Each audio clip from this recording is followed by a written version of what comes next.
नमस्कार, आप देख रहे हैं पॉलिटिकल आइडिया और मैं हूं प्रदीप कुमार। मित्रों, आज हम बात करने जा रहे हैं भारतीय जनता पार्टी की। भारतीय जनता पार्टी पिछले वर्ष इसी महीने तीसरी बार चुनाव जीतकर सरकार बनाई थी, दिल्ली में सत्ता में आई थी। और उस समय जो भाजपा के तत्कालीन राष्ट्रीय अध्यक्ष थे, जो निवर्तमान में भी अध्यक्ष है, जगत प्रकाश नड्डा, उनका कार्यकाल खत्म हो चुका था, एक्सटेंशन पर थे। ये चर्चा हुई थी कि चुनाव तक इनको एक्सटेंशन मिला था। चुनाव खत्म हुआ, जेपी नड्डा मंत्रिमंडल में शामिल हो गए, मंत्री भी बन गए। जब मंत्री बने तो चर्चा चली कि महीने डेढ़ महीने के अंदर में भारतीय जनता पार्टी जो है कार्यवाहक राष्ट्रीय अध्यक्ष जल्द से जल्द तय करेगी, लेकिन कार्यवाहक अध्यक्ष तय नहीं हुआ। उसके बाद बात हुई कि संगठनात्मक चुनाव पूरे देश भर में हो जाने के बाद भाजपा के राष्ट्रीय अध्यक्ष तय किए जाएंगे।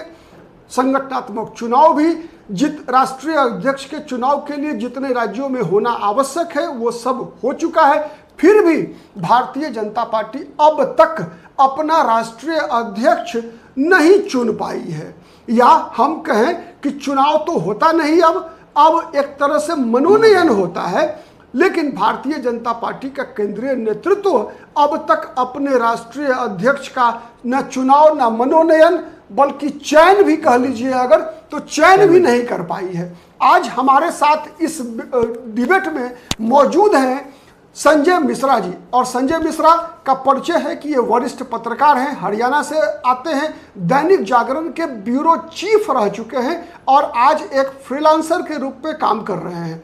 हम जानना चाहेंगे संजय जी कि भारतीय जनता पार्टी एक राष्ट्रीय पार्टी है, देश भर में अपने आप को ये कहती हुई भारतीय जनता पार्टी नहीं आगाती थी कि हम एक कार्यकर्ताओं की पार्टी है, हम अनुशासित पार्टी है। लेकिन दुर्भाग्य देखिए भारतीय जनता पार्टी का कि आज ऐसा भारतीय जनता पार्टी के 1980 में स्थापना के बाद से पहली बार ऐसा हो रहा है, जब साल भर बीत गया लेकिन फिर भी भारतीय जनता पार्टी अपना राष्ट्रीय अध्यक्ष का चुनाव नहीं कर पाई है। आप मुख्य कारण क्या मानते हैं? असल में चुनाव दर चुनाव जो है, चुनाव लड़ना, भाजपा एक राष्ट्रीय पार्टी है और ये चुनाव लड़ने में ही सारा फोकस रहा है। लगातार चुनाव लड़ने में, चुनाव जीतने में सारा एजेंडा जो है इसी के तहत तय किया जाता है। अभी लगातार चुनाव थे, पहले भी चुनाव थे, हरियाणा में चुनाव हुए, पिछले दिन कुछ दिन हो गए हरियाणा में भी चुनाव हुए, दिल्ली चुनाव थे। अब जो है आगे बिहार का चुनाव है, वो आगे बिहार का चुनाव है। नहीं तो लोगों के दिमाग में, लोगों को क्या कहें, भाजपा के कार्यकर्ताओं के दिमाग में भी आ रहा है कि अगला जो राष्ट्रीय अध्यक्ष कब आएगा, कौन होगा और किस तरह से बनेगा। नहीं तो देखिए, चुनाव जो है अपने देश में, एक बात तो है संजय जी ना कि हर साल 2-3 राज्यों में चुनाव होता है। अभी देखा हमने कि जनवरी में जो है दिल्ली का विधानसभा चुनाव हुआ, उसके बाद अब बिहार का चुनाव होना है। फिर 2026 में अगर हम देखेंगे तो बंगाल में चुनाव है, तमिलनाडु में चुनाव है, फिर उसके बाद उत्तर प्रदेश का चुनाव होगा, पंजाब का चुनाव होगा। तो चुनाव तो हर साल लगा हुआ रहेगा। 27 में फिर जो है आपको गुजरात में भी विधानसभा का चुनाव होना है। तो चुनाव तो हर साल 2-3-4 राज्यों में होता ही है। तो चुनाव के कारण प्रदीप जी, बेसिकली आप जो बात कहवाना चाह रहे हैं ना, वो ये है कि आरएसएस और बीजेपी, राष्ट्रीय अध्यक्ष का जो एक मुद्दा है, इस सीधे तौर पर आमने सामने है। और या तो सीधा सीधी है, कोई सहमति नहीं बन रही, किसी एक नाम पर सहमति नहीं बन रही है। इस कारण से चुनाव के नाम पर चीजों को टाला गया है, लगातार टाला गया है। मेन मुद्दा यही है। तो क्या अब जैसे अब सब अपने प्रधानमंत्री और जो गृह मंत्री हैं, उनका अपना सोचना होगा कि उनके जो मतलब फेवरेबल पर्सन रहे वो बने, वो जिस तरह से पार्टी को चलाना चाहते हैं उस तरह से चलाएं। क्योंकि पिछले लंबे अरसे से सरकार, सेंटर में सरकार है और पार्टी को जिस तरह से ये दोनों लोग जिस तरह से चाह रहे हैं उस तरह से चला रहे हैं, जिसको चाह रहे हैं, जहां चाह रहे हैं मुख्यमंत्री बना रहे हैं। मतलब तो क्या आरएसएस इस बार मोदी के रास्ते में आ गई है, अमित शाह के रास्ते में आ गई है आरएसएस ने वीटो कर दिया है कि नहीं, आपकी मनमर्जी केवल नहीं चलेगी, ऐसा आप देख रहे हैं क्या? देखिए, मैसेज यही आ रहा है मैसेज यही आ रहा है कि आरएसएस चाहती है कि पार्टी के वरिष्ठ कार्यकर्ता संघ के बैकग्राउंड से हो और जिनको कि प्रभार दिया जाए। नहीं, अभी भी जितने भी राष्ट्रीय अध्यक्ष हुए हैं बीजेपी के, सबका बैकग्राउंड तो आरएसएस ही रहा है, चाहे अमित शाह रहे हो, चाहे जेपी नड्डा रहे हो। पॉलिटिकल लॉयलिटी जो है ना, एक बड़ा सा मामला है, बड़ा सा मामला है। इसी कारण से इस बार देरी हो रही है, लगातार देरी हो रही है। हम पिछले कई महीनों से देख रहे हैं कि कई सारे लोग, कई सारे केंद्रीय मंत्री, कई सारे लोग लाइन में लगे हुए हैं, और अब हमेशा मीडिया में भी यही आ रहा है कि अब इस महीने में हो जाएगा, इस महीने में हो जाएगा। जैसे अगर हम बात करें पिछले वर्ष जब 8 जून को सरकार बनी दिल्ली में, उसके बाद से लगातार जो चर्चाएं चली, उसमें चला कि भाई मनोहर लाल खट्टर राष्ट्रीय अध्यक्ष हो सकते हैं, फिर धर्मेंद्र प्रधान का नाम आया, फिर आया भूपेंद्र यादव का नाम आया, फिर आया शिवराज सिंह चौहान का नाम आया, डी पुरंदेश्वरी का नाम आ गया साउथ इंडिया से, नहीं कि इस बार किसी साउथ इंडियन को बनाना है जिससे कि बीजेपी साउथ में, दक्षिण भारत में जो है अपना प्रसार कर सके। तो इस प्रकार से कई नाम आए, केशव प्रसाद मौर्य का उत्तर प्रदेश से नाम आया, तो कई नाम आए, और नाम आते हैं फिर नाम पे चर्चाएं बंद हो जाती है।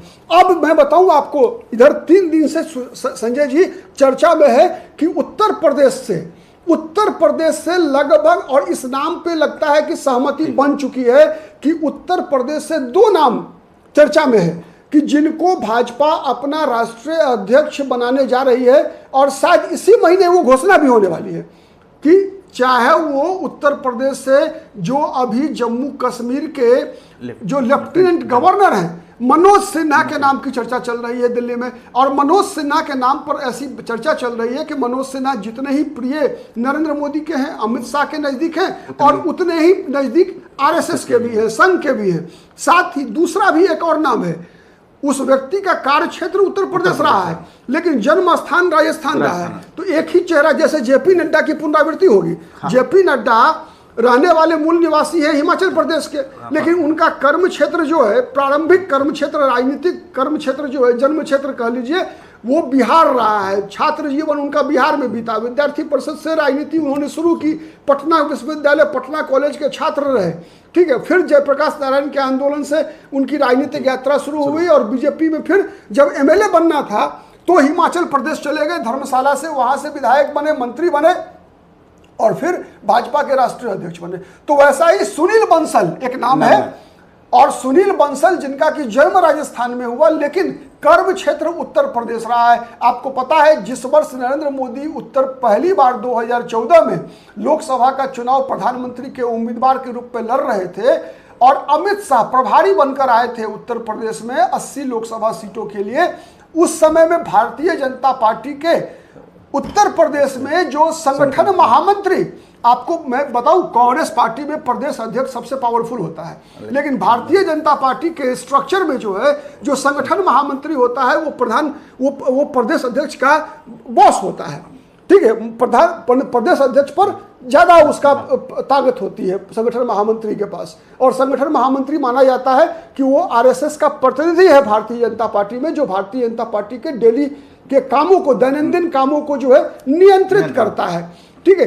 तो वो सुनील बंसल जो कि 2014 के लोकसभा चुनाव में जो भारतीय जनता पार्टी का चमत्कारिक प्रदर्शन रहा उत्तर प्रदेश में, उसका श्रेय जाता है उनको भी, अमित शाह के साथ ही 2017 में जब पहली बार बीजेपी की सरकार बनी उत्तर प्रदेश में, योगी आदित्यनाथ मुख्यमंत्री बने, तो योगी आदित्यनाथ का नाम जो है वो तो चुनाव जीतने के बाद आया।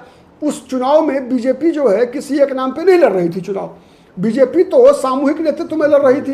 केशव प्रसाद मौर्य प्रदेश अध्यक्ष थे, बहुत सारे लोग मान के चल रहे थे कि केशव मौर्य वहाँ जो है मैंने मुख्यमंत्री हो सकते हैं। वैसे मैं बताऊं, बीच में केशव मौर्य का भी नाम चला है राष्ट्रीय अध्यक्ष के लिए, जो उत्तर प्रदेश में डिप्टी सीएम है अभी, उनका भी नाम चला है, लेकिन क्या पता बीच में नाम फिर गायब हो गया, उनका भी नाम गायब हो गया है। नहीं, शुरू में हरियाणा के पूर्व मुख्यमंत्री मनोहर लाल हाँ, सबसे आगे चल रहा, सबसे आगे चला, इसलिए चला कि वो नरेंद्र मोदी अमित शाह के नजदीक है। लेकिन ऐसी सूचना मिली कि भाई संघ का ये दबाव रहा कि नहीं, मनोहर लाल खट्टर एक ऐसा व्यक्ति नहीं है जो कि बीजेपी को नरेंद्र मोदी और शाह से भी अलग हटके देखता हो, ठीक है। मतलब जो आरएसएस की जो भविष्य की राजनीति है उसमें कहीं ना कहीं मनोहर लाल खट्टर एक तरफा माने वन साइडेड व्यक्तित्व के रूप में जाने जाते हैं कि नरेंद्र मोदी अमित शाह के ही आदमी है। संघ वैसे प्रचारक रहे हैं संघ के, लेकिन फिर भी नहीं, लेकिन एक सवाल तो यह भी है ना कि हरियाणा के विधानसभा चुनाव से पहले मुख्यमंत्री थे, उनको मुख्यमंत्री पद से हटा करके दूसरे को मुख्यमंत्री बनाया गया। हाँ, कुछ तो कारण होगा। हाँ, लेकिन केंद्र में मंत्री भी तो बनाया गया, उससे भी बड़ा पद मिला है वहां। लेकिन फिर बाद में लोकसभा का टिकट मिला। हाँ, करनाल से जीते हैं ना। हाँ, और फिर केंद्रीय मंत्री बने। नहीं, तो हम बात कर रहे हैं आज राष्ट्रीय अध्यक्ष की संजय जी। तो सुनील बंसल एक ऐसा चेहरा कि न केवल उत्तर प्रदेश में बल्कि उत्तर प्रदेश में ऐसा कहा गया कि योगी आदित्यनाथ जब मुख्यमंत्री बने तो उसके बाद सुनील बंसल का संबंध योगी जी से अच्छा नहीं रहा।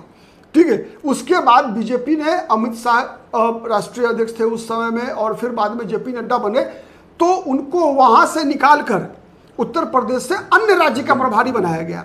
ठीक है, जिसमें उड़ीसा और तेलंगाना। तो उड़ीसा में तो चमत्कारिक, वहां भी गए सुनील बंसल, तो उड़ीसा में भी चमत्कारिक प्रदर्शन है। ठीक है, कि माने एकदम सुपरा साफ नवीन पटनायक का लोकसभा में ही नहीं बल्कि विधानसभा, लोकसभा में तो और चमत्कार हो गया कि एकदम नील 0/0 कर दिया गया नवीन पटनायक की पार्टी बीजेडी को। बीजेपी सब सीटें जीत गई वहां 21 में 20। एक बड़े रणनीतिकार के तौर पर सामने आए। और उड़ीसा के बाद एक मोहर लग गया, सर्टिफाइड। हाँ, नहीं उतना ही नहीं, उसके बाद तेलंगाना में भी आज बीजेपी को दूसरे नंबर की पार्टी बना दिया उन्होंने। लोग टीआरएस वहां सत्ता में थी, कांग्रेस सत्ता में आई वापस, हटा कर उनको कांग्रेस माने तेलंगाना राष्ट्र समिति टीआरएस को, जो कि अब भारतीय राष्ट्र समिति बन गई। ठीक है, के चंद्रशेखर राव की पार्टी। लेकिन वहां भी टीआरएस को और बीआरएस जो जी कह लीजिए अब चंद्रशेखर राव को, उनको तीसरे नंबर पर धकेल दिया बीजेपी ने, और वहां भी जो है दूसरे नंबर की पार्टी बन गई। लोकसभा चुनाव में कांग्रेस से बेहतर प्रदर्शन रहा बीजेपी का वहां। तो इसीलिए सुनील बंसल ने भी बीजेपी में अपनी उपयोगिता, अपनी संगठन क्षमता और चुनाव जिताऊ क्षमता को सुनील बंसल ने भी साबित किया है। ठीक है, तो इसीलिए सुनील बंसल का नाम चल रहा है। ये सुनील बंसल की एक तरह से ताकत है। अब बात करते हैं मनोज सिन्हा की क्या उपलब्धियां रही है। देखिए, मनोज सिन्हा 2014 में लोकसभा चुनाव जीते, नरेंद्र मोदी आए उसके बाद वहां, फिर लेकिन 19 में हार गए गाजीपुर से। वो गाजीपुर से चुनाव हार गए वहां से, जो आपको पता है गाजीपुर अफजल अंसारी का सीट है, तो वहां से हारे वो। वहां से हारने के बाद और जब चुनाव हारे तो 17 में जब सरकार बन रही थी उत्तर प्रदेश में, योगी जी तो बाद में बने मुख्यमंत्री, उससे पहले पैंट माने कुर्ता पजामा सिलाकर शपथ लेने के लिए मनोज सिन्हा तैयार थे।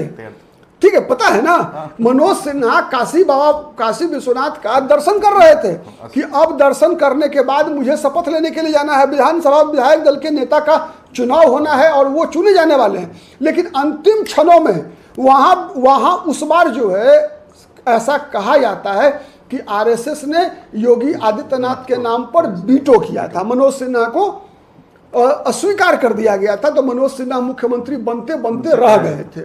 ठीक है, उसके बाद मनोज सिन्हा को जब धारा 370 खत्म हुआ, सतपाल मलिक वहां पर बीजेपी के रणनीति में सूटेबल नहीं होने लगे, तो फिर वहां पर सत्यपाल मलिक को हटाकर बीजेपी ने मनोज सिन्हा को वहां का लेफ्टिनेंट गवर्नर बनाया। उन्हीं के लेफ्टिनेंट गवर्नर रहते हुए वहां पर लोकल बॉडीज का चुनाव हुआ और काफी सफलतापूर्वक चुनाव हुआ। वहां पर धारा 370 की समाप्ति के बाद पत्थरबाजी कंप्लीट बंद हुई, आतंकवादी घटनाओं में भी बहुत कमी आई। ठीक है कि पहलगाम हुआ है, ये बात अलग है, लेकिन आतंकवादी घटनाओं में कमी आई, पत्थरबाजी बंद हुई, विकास की प्रक्रिया शुरू हुई, पर्यटन बढ़ा। तो जम्मू कश्मीर में भी जितनी विकास के काम धरातल पर उतरे दिख रहे हैं, उसमें मनोज सिन्हा की बहुत बड़ी भूमिका है। और भूमिका इतनी बड़ी हुई है कि वहां के जो मुख्यमंत्री हैं उमर अब्दुल्ला, जो पहले लगातार विरोध करते थे, वो भी मान रहे हैं लेकिन सीएम बनने के बाद प्रतिदिन वो सुबह शाम जो है मनोज सिन्हा की प्रशंसा करते हैं कि भाई मनोज सिन्हा के कारण ही वहां पर विकास की गतिविधि जो है जम्मू कश्मीर के विकास में चार चांद लग रहा है। तो ये बात उपलब्धि, तो मनोज सिन्हा के नाम की भी चर्चा इसलिए भी है संजय जी कि चूंकि आपको पता है कि अभी जो चुनाव हुआ लोकसभा का 2024 में, उसमें पूर्वी उत्तर प्रदेश में जितने महत्वपूर्ण सीट थी सब बीजेपी हार गई, केवल गोरखपुर छोड़कर। गोरखपुर के अलावे पूर्वी यूपी में अधिकतर सीटें हार गई। अब 2024-27 में वहां विधानसभा चुनाव होना है, तो पूर्वी उत्तर प्रदेश को मजबूत किए बिना बीजेपी उत्तर प्रदेश में फिर सरकार 27 में बनाने में शायद सक्षम नहीं हो पाए। इसलिए भी मनोज सिन्हा का नाम चल रहा है, नंबर 1। नंबर 2, मनोज सिन्हा का प्रभाव चूंकि जिस जाति से आते हैं वो, उसकी सबसे बड़ी आबादी बिहार में है, और बिहार में चुनाव होना है इसी वर्ष अक्टूबर नवंबर, 4-5 महीने का समय है। तो मनोज सिन्हा जिस भूमिहार जाति से आते हैं, उनको राष्ट्रीय अध्यक्ष बनाने का असर जो है वो बिहार पर भी पड़ेगा, ठीक है। और दूसरा, उत्तर प्रदेश में भी वो दबंग जाति मानी जाती है। पूर्वी उत्तर प्रदेश में जो है अफजल अंसारी वगैरह से टकराने का जो मादा है वो भूमिहार जाति में है, तो इसीलिए मनोज सिन्हा को भी आगे करने की बात चल रही है, ठीक है। तो अब देखना है कि मनोज सिन्हा या सुनील बंसल पर होता है बात। लेकिन एक बात सबसे बड़ी बात है कि देखिए, जितने लोगों का नाम आया संजय जी, ठीक है, अब शुरुआत से करते हैं एक बार। सबसे पहले मनोहर लाल खट्टर का नाम आता है,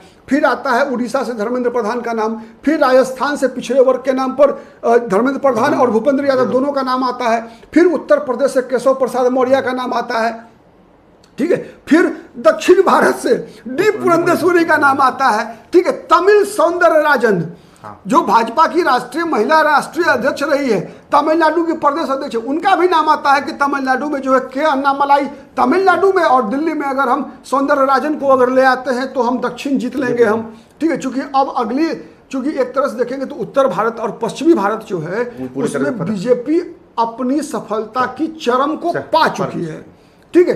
अब स्कोप जो है स्कोप दक्षिण भारत में है, ठीक है। कर्नाटक के अलावे और जितने भी राज्य हैं, तेलंगाना में थोड़ा सा अब मजबूत हो रहा है, नहीं तो और सभी राज्यों में कमजोर है बीजेपी अभी भी। और तमिलनाडु एक बड़ा राज्य है, दक्षिण भारत का सबसे बड़ा राज्य तमिलनाडु है अब। तो तमिलनाडु को फोकस करने के लिए बीजेपी डी पुरंदेश्वरी का नाम चल रहा था, लेकिन अब फिर पार्टी अलग हम सपने में भी तमिलनाडु ही नजर आता है हाँ, लोगों को। और इतना ही नहीं, बीच में तो संजय जोशी का नाम आया। संजय जोशी, अगर मैं ईमानदारी से बताऊं, जितने लोगों का नाम हमने लिया है उसमें 2 नाम संगठन क्षमता के मामले में संजय जोशी के से बढ़कर शायद बीजेपी में कोई नहीं है अभी वर्तमान में, नंबर 1। नंबर 2, अगर चेहरा की बात करें, मोदी का विकल्प की बात करें अगर, तो शिवराज सिंह चौहान से बड़ा नाम कोई नहीं हो सकता। लेकिन क्या कारण है कि संजय जोशी और शिवराज सिंह चौहान के नाम पर संघ सहमत था? ऐसी चर्चा है कि आरएसएस चाहती थी कि संजय जोशी या शिवराज सिंह चौहान, लेकिन इन दोनों नाम पर नरेंद्र मोदी और अमित शाह का बीटो है कि नहीं, कोई भी हो लेकिन ये 2 नाम नहीं होंगे। तो ये सबसे बड़ी बीजेपी की जो है डायलेमा है, एक तरह से कह लीजिए। बड़ा बेसब्री से इंतजार चल रहा है बेसब्री से इंतजार चल रहा है, क्योंकि क्या है कि कई जगह प्रदेश अध्यक्ष का भी चुनाव होना है। हाँ, उत्तर प्रदेश का बचा हुआ है, हरियाणा का बचा हुआ है, हरियाणा ही बचा हुआ तो लोग प्रदेश अध्यक्ष का भी नए अब 2-4 बचा हुआ है, तो नया राष्ट्रीय अध्यक्ष को भी ये मौका मिलना चाहिए कि एक आध जगह प्रदेश अध्यक्ष अपने अनुसार वो तय करे, ठीक है। तो वो छोड़ दिया गया होगा, हो सकता है। लेकिन सबसे बड़ा सवाल यही है कि बीजेपी क्यों नहीं शिवराज सिंह चौहान या जैसा मैंने दूसरा नाम बताया संजय जोशी, दोनों क्षमतावान व्यक्ति हैं, लेकिन केवल इसलिए कि ये दोनों ऐसा चेहरा है जो नरेंद्र मोदी को आने वाले दिनों में राजनीति में चुनौती दे सकता है, नरेंद्र मोदी के एकाधिकार को चैलेंज कर सकता है। तो इसीलिए इन 2 नामों पर मोदी और अमित शाह ही तैयार नहीं हुए। बीच में तो यहाँ तक चर्चा चली थी संजय जी कि उत्तर प्रदेश से योगी आदित्यनाथ को मुख्यमंत्री पद से हटा लिया जाए और उनको केंद्र में राष्ट्रीय अध्यक्ष बना दिया जाए, और यूपी में केशव प्रसाद मौर्य को जो है मुख्यमंत्री बना दिया जाए। ये भी मामला टाइम फिस हो गया, ठीक है, ये भी मामला टाइम फिस हो गया। शुरू में सबसे लंबी अवधि तक मनोहर लाल जी का नाम चला, हाँ, लंबा टेन्योर, हाँ, जिस तरह के उनकी रिलेशन है। एक और विषय है संजय जी कि चूंकि आप हरियाणा आपका कार्य क्षेत्र है, तो हरियाणा के अखबार में मनोहर लाल जी का नाम ज्यादा चलेगा, स्वाभाविक है। लेकिन उत्तर प्रदेश के अखबार में तो योगी जी चलेंगे, सुनील बंसल चलेंगे, केशव प्रसाद मौर्य चलेंगे, ठीक है। तो आप लोग मनोहर लाल खट्टर का नाम चला रहे थे, हरियाणा के लोग चला रहे थे, चूंकि स्वाभाविक है कि एक राष्ट्रीय पार्टी का राष्ट्रीय अध्यक्ष जब किसी राज्य से होता है तो उस राज्य के लिए कहीं ना कहीं ये महत्व का विषय हो जाता है, उस राज्य की राजनीति पर ज्यादा प्रभाव पड़ता है, ठीक है। तो ये मनोहर लाल खट्टर, लेकिन मनोहर लाल खट्टर तो एक बात मानेंगे ना कि आप मनोहर लाल खट्टर राजनीति में चेहरा और नाम तब बना जब नरेंद्र मोदी प्रधानमंत्री बने, और नरेंद्र मोदी प्रधानमंत्री नहीं बने होते तो शायद मनोहर लाल खट्टर इतना ऊंचा तो नहीं जाते, ये बात तो तय था। क्योंकि कई लोग, आप देखिए नरेंद्र मोदी जब हरियाणा में बीजेपी के राष्ट्रीय महामंत्री जिन दिनों हरियाणा के प्रभारी थे, तो मनोहर लाल खट्टर वहाँ पर संगठन महामंत्री थे। तो इसीलिए उनके साथ एक जो ट्यूनिंग है दोनों का, ठीक है, वो कोऑर्डिनेशन है, उसका प्रभाव फायदा मिला उन दोनों को। और हिमाचल प्रदेश, जेपी नड्डा, मोदी जी हिमाचल प्रदेश के भी प्रभारी थे एक समय में, उसी दौर में जिस दौर में जेपी नड्डा वहाँ विधानसभा में विधायक दल के नेता थे, ठीक है। तो इस चीज को आप इग्नोर मत कीजिए कि अब तक नरेंद्र मोदी के प्रधानमंत्री बनने के बाद 3 राष्ट्रीय अध्यक्ष 2 ही बने हैं। आप याद कीजिए, 11 वर्ष हो गए मोदी जी के, 2 ही राष्ट्रीय अध्यक्ष बने। राजनाथ जी को हटने के बाद आए अमित शाह, और अमित शाह के बाद जेपी नड्डा। तो अब 11वें वर्ष में तीसरा जो व्यक्ति आएगा वो क्या केवल नरेंद्र मोदी अमित शाह का व्यक्ति पसंद का होगा, या आरएसएस की भी सहमति मिलेगी, को किसकी जीत होगी किसकी हार होगी, वैसे ये बात तय है। अंत में मैं बता रहा हूं, बीजेपी के बारे में कुछ भी कहना खतरे से खाली नहीं है, क्योंकि बीजेपी में जो कुछ भी होता है वो केवल 2 व्यक्ति जानता है, मोदी और शाह, नंबर 1। नंबर 2, इसलिए इस बार तीसरा व्यक्ति हम आप जैसे लोग चर्चा कर रहे हैं, इसलिए कि कहीं न कहीं ये संकेत, अब तक जो फैसला नहीं हो पाया, इसका मतलब है कि सहमति नहीं बन रही है, और कोई ना कोई मोदी के रास्ते में, न अमित शाह के रास्ते में कोई ना कोई बाधा खड़ी हुई है, और ये बाधा कोई छोटी नहीं है।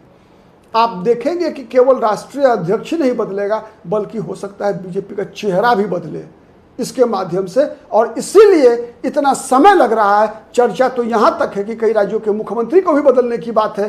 अब आने वाले दिनों में स्पष्ट होगा, सुनील बंसल, मनोज सिन्हा या फिर कोई और। आज के लिए इतना ही, बहुत बहुत धन्यवाद, नमस्कार, जय हिंद, जय भारत। संजय जी, आपका भी बहुत बहुत धन्यवाद कि आप हमारे स्टूडियो में आए और आप से भी दर्शकों का मुखातिब हुआ। बहुत बहुत धन्यवाद, नमस्कार।